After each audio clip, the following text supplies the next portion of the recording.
Bom dia, irmãos. Graça e paz seja com todos, amém? Quero pedir a gentileza que você feche seus olhos, recline sua fronte ao Senhor e também o seu coração.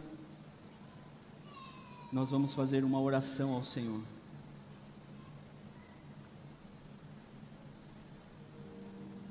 Senhor Deus, é no nome do seu Filho amado Jesus, Pai, que nós nos colocamos diante da palavra do Senhor nesse momento.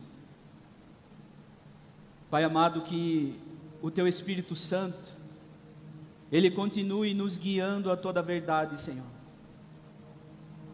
Que o Teu Espírito Santo continue nos convencendo do pecado, da justiça e do juízo, Pai. Que o Senhor, ó Deus, graciosamente venha chamar, Pai amado, os eleitos do Senhor, Pai, aqueles que devem ser salvos segundo a sua santa vontade, Pai amado, por meio da loucura da pregação da Tua palavra, pois assim aprove ao Senhor, Pai amado, fazê-lo, ó Deus. É no poder do nome do Senhor Jesus que nós oramos. Aplica a Tua palavra aos nossos corações, fundamenta-nos sobre a rocha que é o Seu Filho, em nome do Senhor Jesus, Pai, que a Tua palavra possa vir de encontro aos nossos corações, acerca daquilo que nós precisamos ouvir, Senhor, não acerca daquilo que nós desejamos ou queremos ouvir, ó Deus. Em nome de Jesus, Pai, é que nós oramos, Senhor, em nome de Jesus, amém. Amém, meus irmãos? Quero pedir a gentileza que você abra sua Bíblia no Evangelho do nosso Senhor Jesus, segundo o nosso irmão Lucas, capítulo 2, nós vamos ler do verso 25 ao 35, Lucas, capítulo 2, verso do 25 ao 35,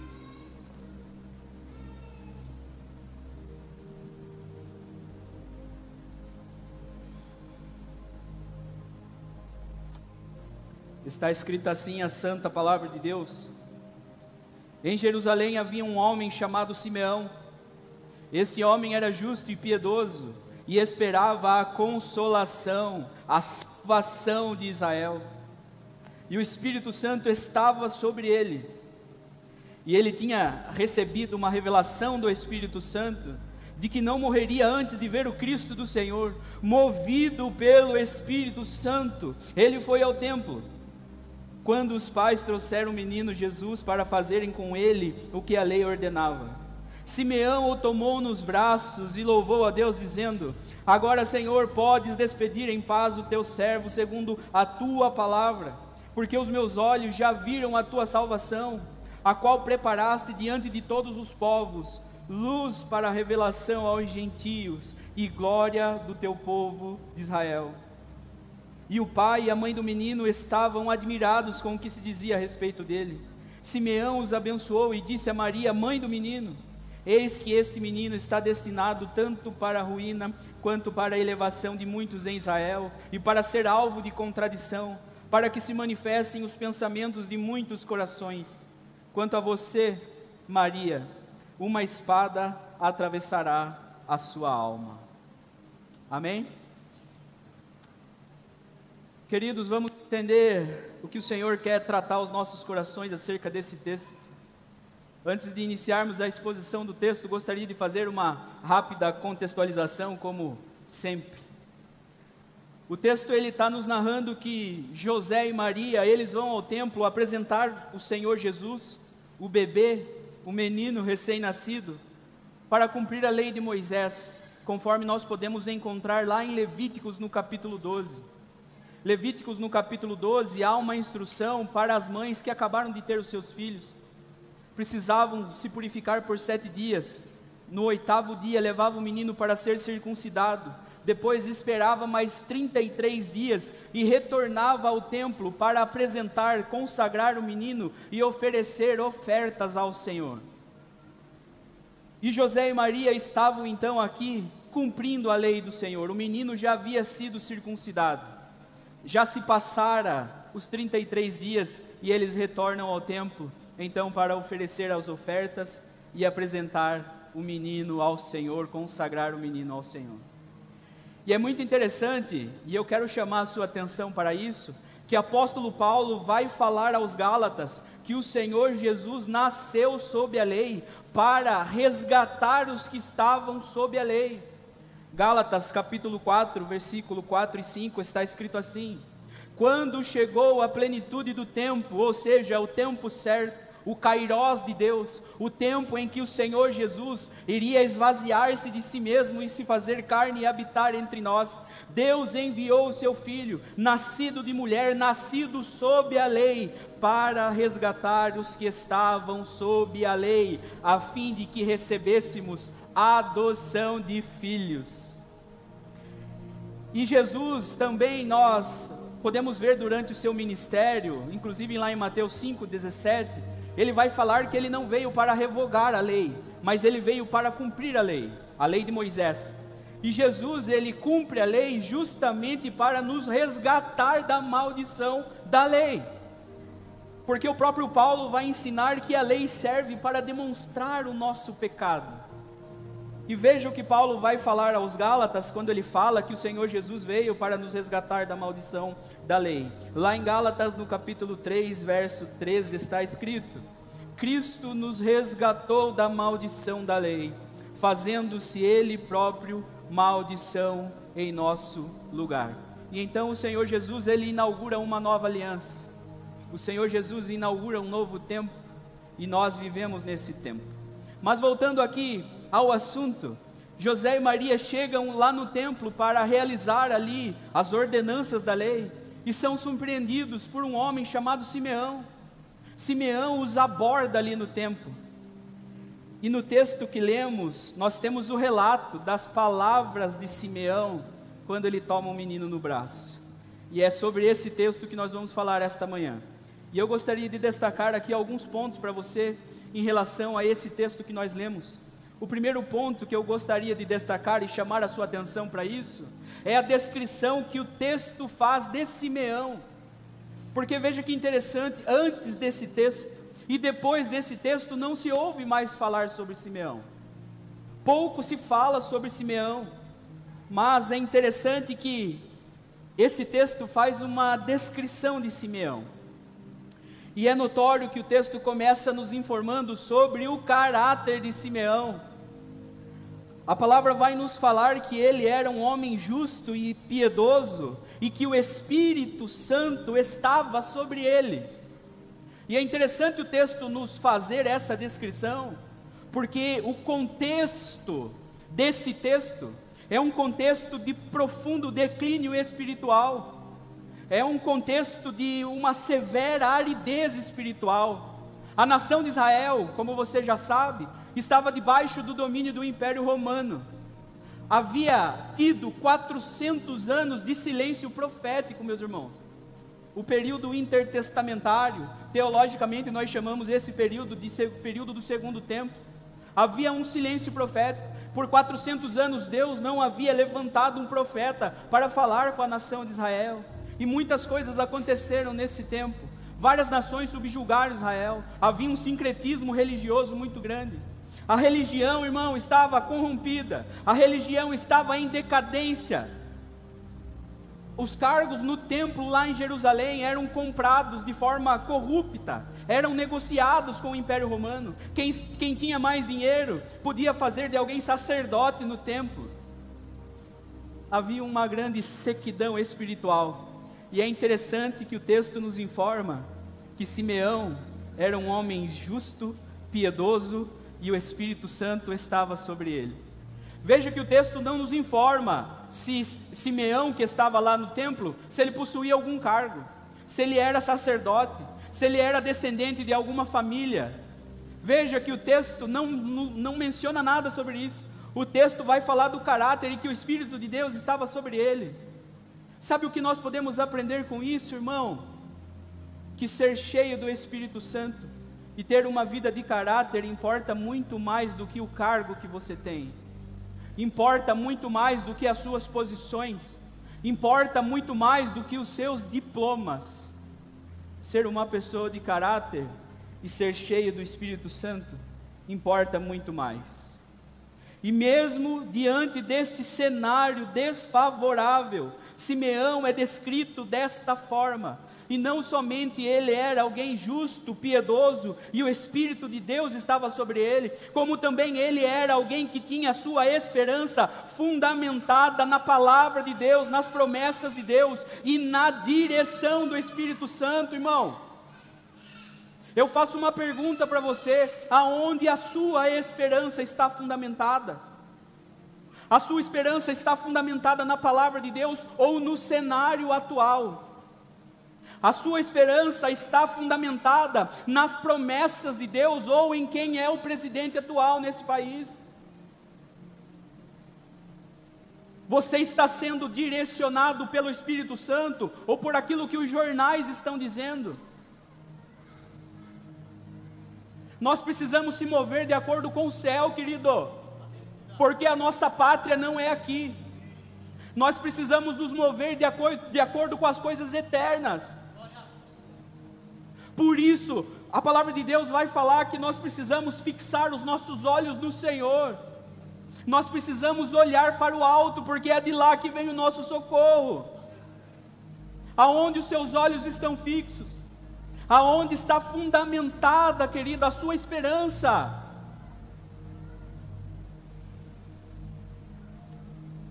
E muito enche meu coração a ver Simeão com essa descrição na Escritura. Muito enche o meu coração, porque era um período muito complicado espiritualmente, o povo se desviava, cada um ao seu próprio caminho. E eu quero chamar a sua atenção para um outro fato, que isso não era mérito do próprio Simeão. Eu quero chamar a sua atenção para o fato de que isso não era mérito próprio.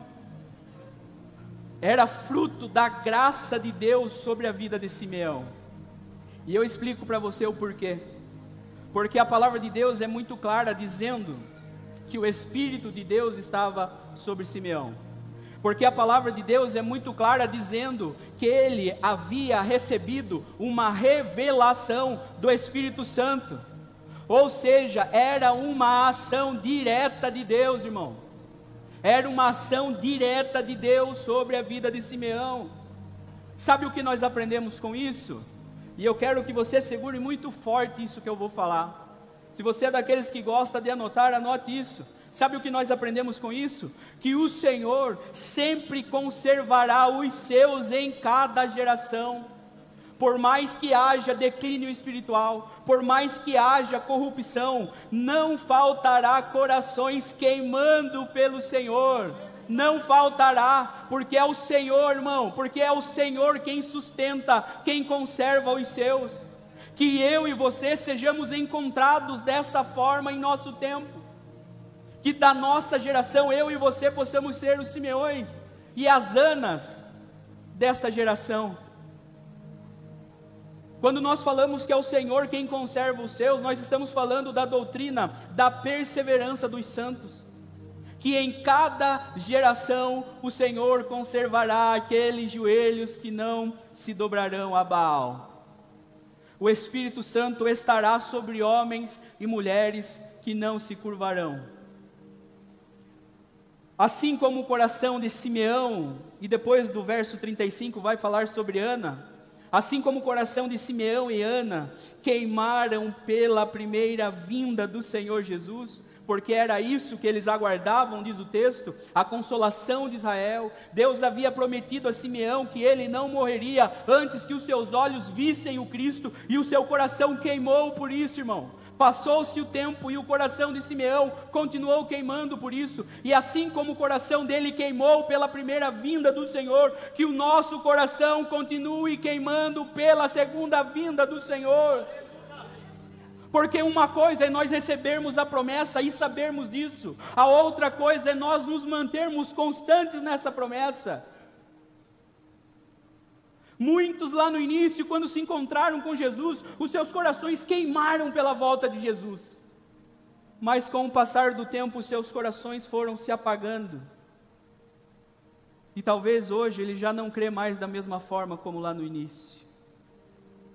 E a nossa oração, irmão, é para que o nosso coração continue queimando, como lá no início de tudo. Como lá naquele dia que nós conhecemos o Senhor Jesus. E eu gostaria que você fizesse um breve autoexame nesse momento. O quanto o seu coração tem queimado pela segunda vinda do Senhor. O quanto o Espírito de Deus está revelando ao seu coração sobre a vinda do Senhor. O quanto o Espírito de Deus está sobre você e o seu coração está queimando, ardendo por isso. O segundo ponto que eu gostaria de destacar aqui é o relato em que Simeão pega o Salvador nos braços. Está lá do verso 27 ao 32, está escrito assim: movido pelo Espírito, ele foi ao templo. Quando os pais trouxeram o menino Jesus para fazerem com ele o que a lei ordenava, Simeão o tomou nos braços e louvou a Deus. Eu não sei você, irmãos, mas quando eu me deparo com esse texto, eu fico maravilhado. Aquele homem que estava fundamentando a sua esperança na palavra do Senhor, ele vê a palavra do Senhor se cumprindo. Ele não só vê a palavra do Senhor se cumprindo, como ele toma o menino Deus nos seus braços e ele louva o Senhor. E não é em vão, e não é por pouca coisa que então Simeão ele rompe num louvor e numa adoração e num brado ao Senhor, dizendo: agora, Senhor, podes despedir em paz o teu servo, segundo a tua palavra, porque os meus olhos já viram a tua salvação, a qual preparaste diante de todos os povos, luz para a revelação aos gentios e glória para o teu povo Israel. Simeão, o texto então vai nos dizer que Simeão é guiado pelo Espírito Santo até o templo, no momento exato em que José e Maria estavam lá. O encontro deles não é obra do acaso, irmãos. O encontro deles não é obra do acaso, é Deus sendo fiel mais uma vez na história da humanidade e cumprindo a promessa que ele havia feito a Simeão. Nós só podemos aqui adorar a Deus e reconhecer que ele é soberano sobre tudo e sobre todos. Não há nada que escape dos olhos do Senhor. Não há nada que escape dos planos do Senhor, irmão. A palavra de Deus fala que o Cordeiro havia sido imolado desde a fundação do mundo. E veja como cada detalhe vai se cumprindo segundo os decretos do Senhor. Glória a Deus, Ele é soberano. O que nós aprendemos com isso também, irmãos, quando Simeão então é guiado pelo Espírito Santo e vai até o templo. Quem é cheio do Espírito Santo, ele é direcionado, conduzido, dominado pelo Espírito Santo. Isso é ser cheio do Espírito Santo. Isso é andar no Espírito, meus irmãos. Muitas pessoas confundem ser cheios do Espírito Santo com no momento da adoração ou no momento do culto, sair derrubando tudo, sair aí empurrando cadeiras e fazendo barulhos e mais barulhos.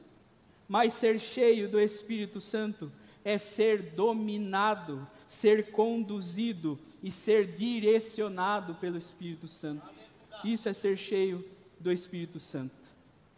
Simeão então diz o texto que ele pega o menino nos braços e com o seu coração transbordando, ele louva o Senhor com aquelas palavras que nós acabamos de ler, e ele fala ao Senhor que agora o Senhor pode despedir em paz o teu servo segundo a sua palavra, porque os seus olhos viram a tua salvação. Cumpriu-se a profecia, irmãos, de que Simeão não passaria pela morte antes que os seus olhos vissem o Salvador. E nós vemos que com a piedosa gratidão, que já era algo presente na vida de Simeão, com piedosa gratidão ele despede-se desta vida. E ele fala então que o Senhor já pode o levar. Irmãos, eu gostaria de chamar a sua atenção aqui para mais um fato. Eu já ouvi, e você já deve ter ouvido isso, que tem muitas pessoas que dizem que não podem morrer sem visitar ou sem conhecer determinados lugares, sim ou não? Você já deve ter ouvido isso. Mas eu digo a vocês, ai de nós, se nós morrêssemos sem ver o nosso Salvador. Ai de nós, irmão, se nós morrêssemos sem ver o nosso Salvador. Sim, você pode, irmão, ser recolhido dessa vida, conhecer lugares. Sim, você pode ser recolhido desta vida sem alcançar o cargo que você tanto almejava. Sim, você pode, irmão, ser recolhido sem adquirir aquele bem que você tanto queria. Mas não, você não pode ser recolhido desta vida sem conhecer o Salvador, querido. Essa precisa ser a nossa suprema, a nossa máxima expectativa. Conhecer o nosso Salvador.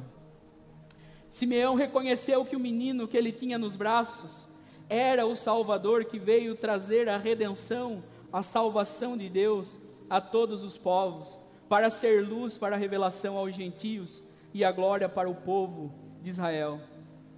Simeão, ele vê uma criança pequena e indefesa, entrando ali nos braços do seu pai, naquele tempo, e ele vê neste pequenino, na fragilidade de um bebê, ele vê o Salvador, ele vê o Redentor da humanidade, ali envolto naqueles panos.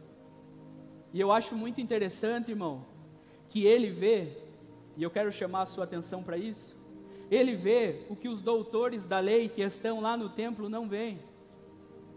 Ele vê o que os mestres da lei, o que os fariseus que estavam lá cumprindo os ritos religiosos, o que estavam cegos em sua religiosidade, o que eles não veem. Simeão, pelo Espírito de Deus, ele vê que aquele bebezinho é o Senhor Jesus. E sendo uma criança semelhante a qualquer outro bebê, como Simeão sabia tratar-se do Salvador? Eu não sei se quando você se depara com esse texto, você faz essa pergunta. Mas estavam entrando ali um casal de judeus comuns, José e Maria. Provavelmente era tempo de celebração no templo. Haviam muitos casais entrando. Talvez houvesse outras mães indo realizar ali a lei de Moisés, depois do nascimento do seu filho. O que fez Simeão saber que aquele bebezinho tratava-se do Salvador? E o texto já nos responde isso. Foi o Espírito Santo quem revelou a Simeão que aquele bebê se tratava do Salvador, porque o Espírito de Deus estava sobre ele. Irmãos, que esta manhã, e escute bem isso que eu vou falar, que esta manhã o Espírito Santo do Senhor também venha nos convencer, venha nos revelar de que o Senhor Jesus é o nosso único e o nosso suficiente Salvador. Isso não acontecerá, irmão, se não for por meio da ação do Espírito Santo. Quantas pessoas já ouviram sobre Jesus por aí? Quantas pessoas aqui nesse salão hoje já ouviram sobre Jesus, mas ainda não entregaram as suas vidas ao Senhor? Irmão, a nossa oração é para que o Espírito de Deus, ele venha nos convencer acerca de quem é o Senhor Jesus. Não é o melhor pregador que vai fazer isso por você, não é o melhor sermão que vai fazer isso por você, não é a melhor teologia quem vai fazer isso por você. Quem vai fazer isso por mim e por você é apenas o Espírito Santo de Deus. A palavra de Deus nos fala que é Ele que nos guiaria a toda a verdade, irmão. A palavra de Deus fala que é Ele quem nos convence do pecado, da justiça e do juízo. Que esta manhã o Senhor venha chamar os seus eleitos graciosamente, aqueles que devem ser salvos. Que o Espírito de Deus venha abrir os olhos do nosso coração, os nossos olhos espirituais, para quem é o Senhor Jesus. Muitos já passaram por Ele, mas nem todos o reconheceram como Senhor. Que você, nesta manhã, venha reconhecer Jesus como Senhor, irmão, em nome do Senhor Jesus. O terceiro ponto que eu quero destacar aqui, é que Simeão, depois de pegar o menino nos braços, e entoar e romper em um cântico de adoração, ou um cântico, né, ou uma oração, porque o texto não nos deixa claro. Nós conhecemos como o cântico de Simeão, mas nós não sabemos se de fato é um cântico ou uma oração. O que importa é que ele rompe em adoração a Deus. O terceiro ponto que eu quero destacar é que após isso, Simeão, ele profetiza em relação ao menino, e depois ele profetiza algo a Maria. E o texto diz assim, do 33 ao 35: E o pai e a mãe do menino estavam admirados com o que se dizia a respeito dele.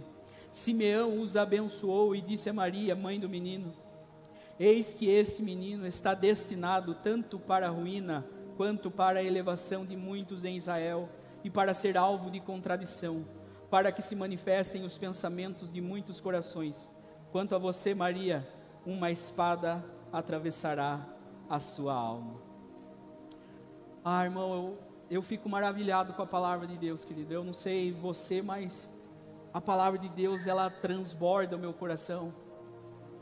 E o texto aqui, ele nos diz que José e Maria ficam maravilhados, admirados com as coisas que Simeão fala sobre o menino.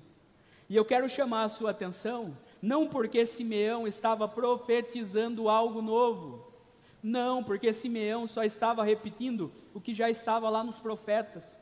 Quando nós olhamos, por exemplo, sobre o servo sofredor, lá em Isaías 53, Simeão não está dizendo nada novo.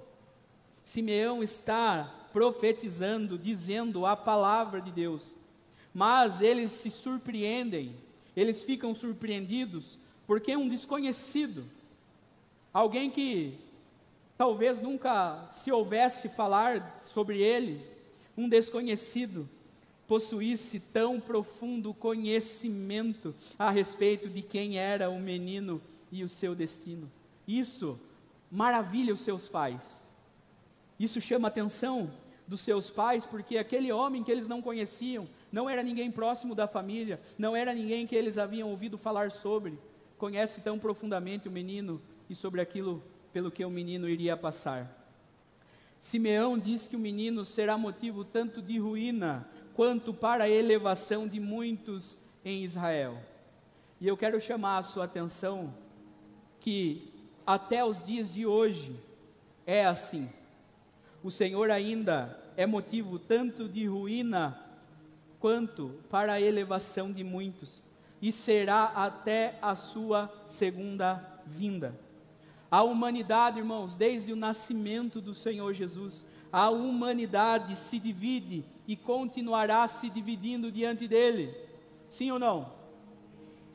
Enquanto alguns recebem o Evangelho, que é o poder de Deus para a salvação de todos que nele creem, para outros, o Cristo crucificado é motivo de escândalo, tolice, absurdo, e o rejeitam. Desde seu nascimento até os dias de hoje, e até a segunda vinda do Senhor é assim, sim ou não? Enquanto alguns ouvem o Evangelho, recebem Jesus como seu Senhor e Salvador, muitos continuam rejeitando. E talvez hoje, aqui entre nós estejamos divididos dessa forma, porque não é só o fato de você estar aqui, irmão, que diz que você reconhece que Jesus é Senhor na sua vida. Não é o simples fato de você participar de um culto. O que vai mostrar se Jesus de fato é Senhor na sua vida, se você ouve os seus mandamentos e obedece. É isso que ele falou. Aqueles que me amam, é os que ouvem os meus mandamentos e os obedecem. Então, até os dias de hoje, e até a segunda vinda do Senhor, a humanidade continuará se dividindo diante do Senhor, uns para a ruína e outros para a elevação. Por isso, meu irmão, a palavra de Deus vai falar de dois caminhos, o estreito e o largo. Por isso, meu irmão, a palavra de Deus vai falar de duas portas, a estreita e a larga. Por isso a palavra de Deus vai falar que no dia do Senhor haverão dois grupos de pessoas, um à sua direita e outro à sua esquerda. Os benditos do Pai à sua direita, e os malditos que o Senhor não os conhecem à sua esquerda. aonde o Senhor separará os bodes das ovelhas, diz a palavra de Deus.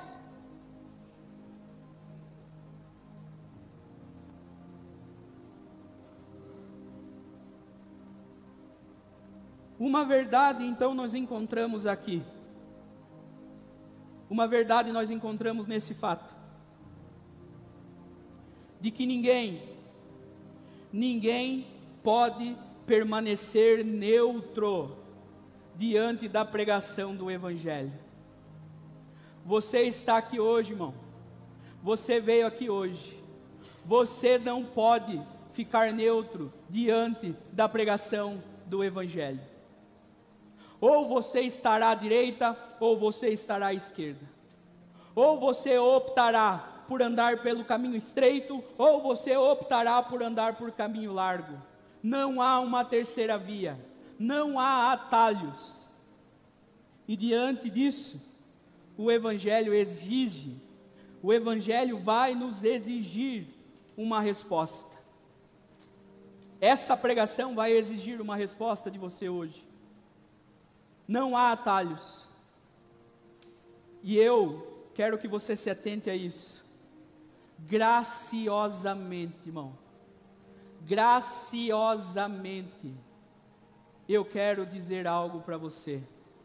Eu quero exortar você a algo, me baseando, me fundamentando na Escritura. O que eu quero dizer para você graciosamente é que se hoje você ouvir a voz do Senhor seu Deus, não endureça o seu coração. A graça do Senhor está sendo derramada nesse lugar. A graça do Senhor está sendo derramada nesse lugar.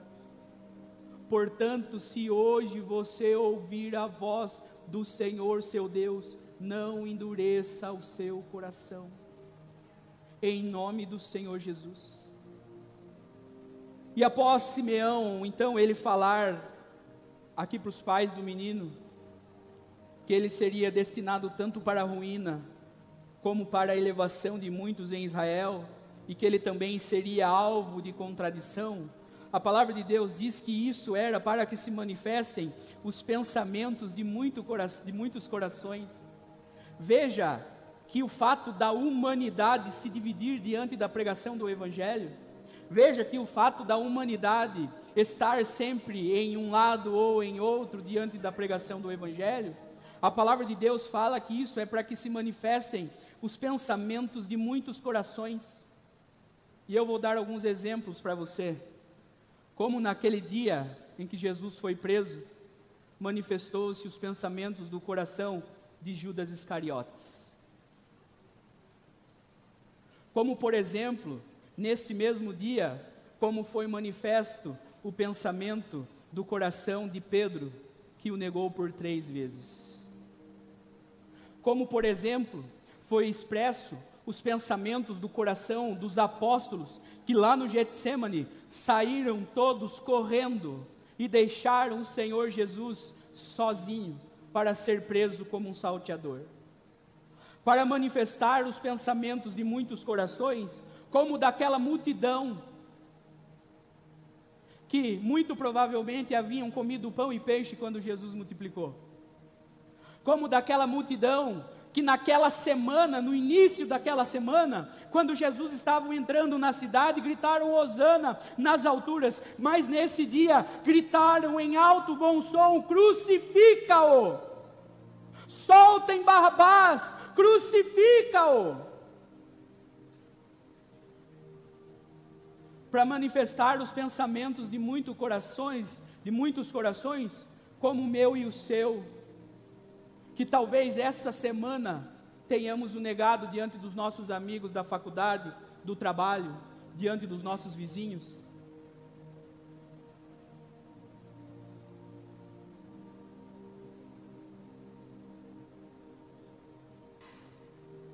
Depois que Simeão fala que esse menino, o menino Deus, seria destinado tanto para a ruína quanto para a elevação de muitos, seria alvo de contradição, para que se manifestem os pensamentos de muitos corações.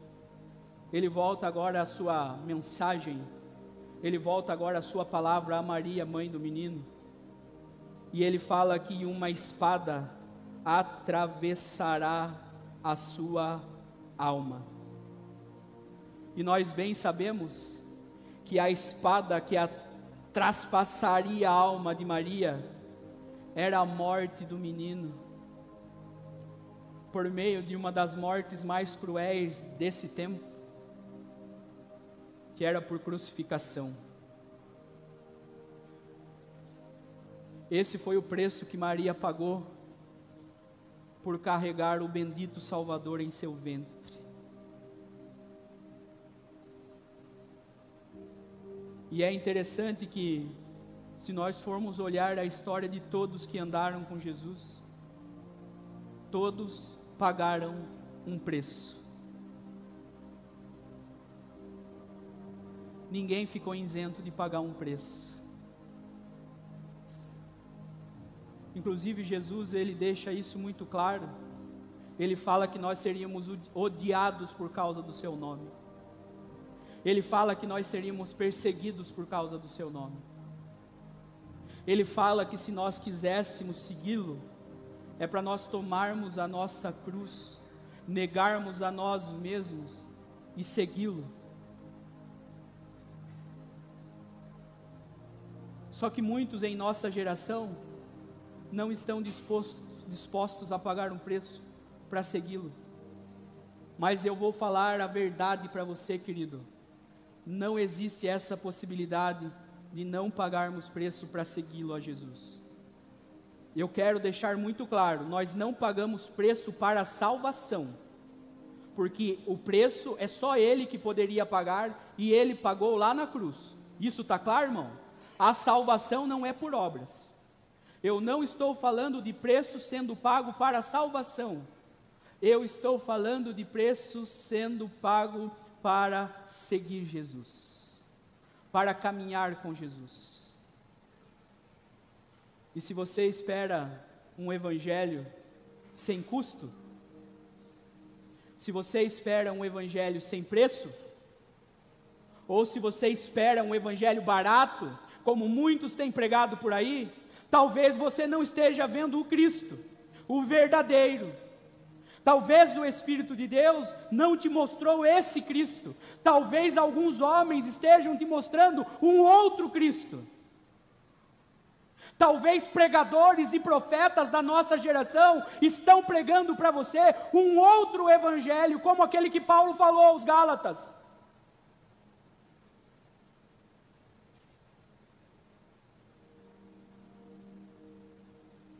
Se você quer um evangelho fácil, irmão, se você quer uma mensagem diluída do evangelho, talvez não seja o Cristo que você queira. Talvez o que você esteja procurando seja se sentir bem. Talvez o que você esteja procurando seja apenas uma mensagem que vai aliviar suas tensões semanais. Mas o evangelho não é para aliviar suas tensões semanais. O evangelho fala sobre a eternidade, irmão. O evangelho fala sobre o reino de Deus e a sua justiça. E eu quero concluir esse sermão fazendo 3 aplicações. 3 aplicações. O que é uma aplicação, Samuel? É sobre como nós podemos colocar tudo isso que nós ouvimos aqui em prática. A primeira aplicação: mesmo diante das incertezas e de um aparente silêncio do Senhor. Eu quero que você frise bem essas palavras: aparente silêncio. Mesmo diante das incertezas e de um aparente silêncio do Senhor, continue confiando no Senhor e descanse nos seus decretos eternos. Ah, como é confortante confiar nos decretos eternos do Senhor. Ah, como é seguro. Ah, como é seguro confiar nos decretos eternos do Senhor, irmão. Conheça as Escrituras, porque é lá que você vai encontrar as promessas imutáveis do Senhor. E a palavra de Deus vai nos dizer que Ele não é homem para que minta, e nem filho do homem para que se arrependa. Conheça, conheça, conheça. Leia, busque. É lá que nós encontramos as promessas imutáveis do Senhor. Que a nossa esperança esteja fundamentada sobre as promessas imutáveis do Senhor em sua palavra. Porque em nossa geração, irmãos, tem muita gente colocando a sua esperança nas promessas de falsos profetas, que prometem aquilo que Deus jamais prometeu em sua palavra.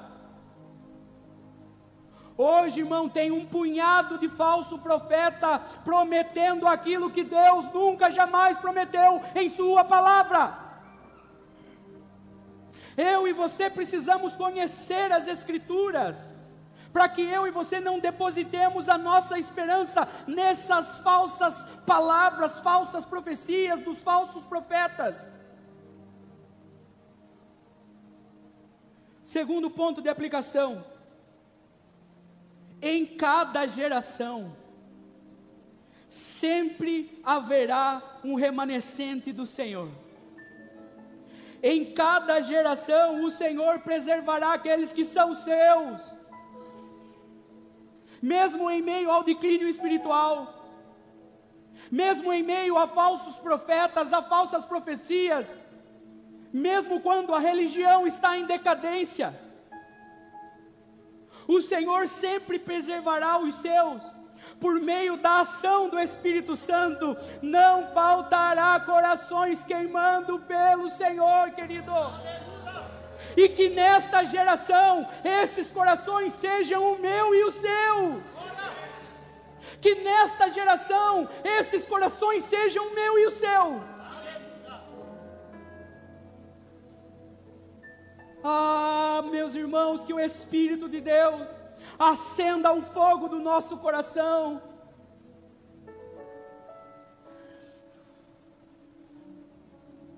Que a nossa oração seja, irmão, para que o Espírito de Deus esteja sobre nós, para que o Espírito de Deus continue dia após dia, revelando o Senhor Jesus a nós, e os nossos corações continuem queimando por ver o Rei.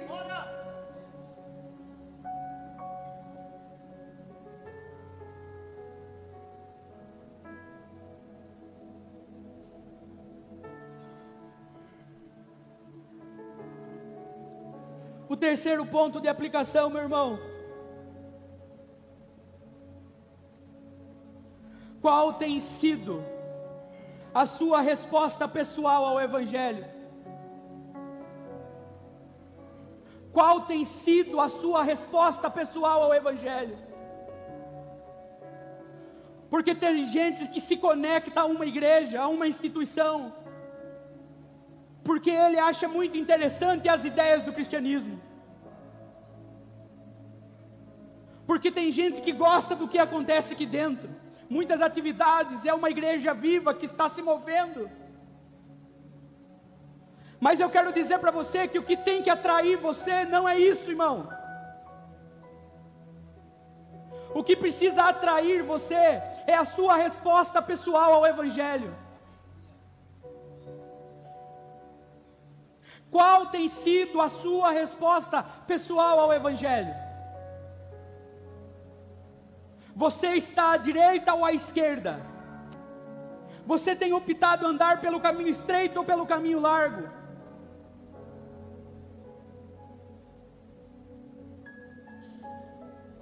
João capítulo 1, verso 11 e 12 diz que ele veio para os que era seu, e os seus não o receberam, mas todos quantos o receberam, deu-lhes o poder de serem feitos filhos de Deus, a saber, os que creem em seu nome, os quais não nasceram do sangue, nem da vontade da carne, nem da vontade do homem, mas de Deus.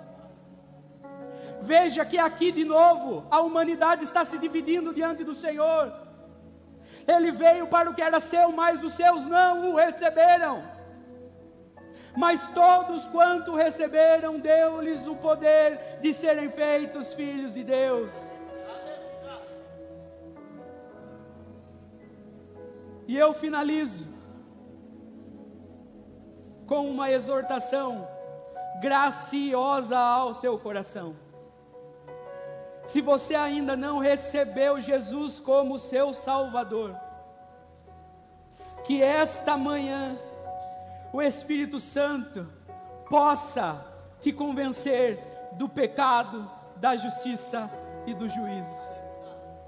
Que esta manhã o Senhor continue chamando os seus graciosamente, em nome do Senhor Jesus.